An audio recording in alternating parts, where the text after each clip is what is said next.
wa mereka semua aku mena sanggo kan yang terkata sanggo kan kalau itu saya tentang sanggo mereka sebutnya tadi mereka orang yang jelas pasti orang tadi karena dengan yang sanggo sudah mau ini sudah ya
Tránh tiếp tục tôn vinh Chúa trong thánh ca số 516.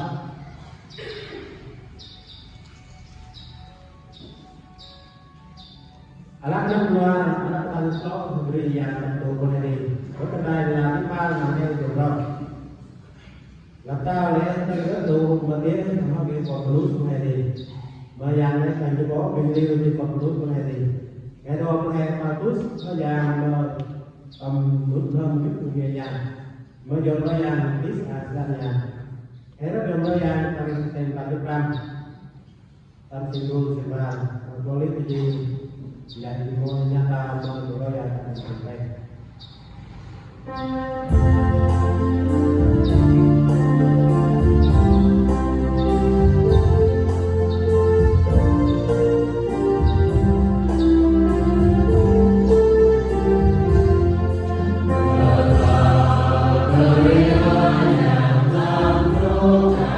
Oh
Yo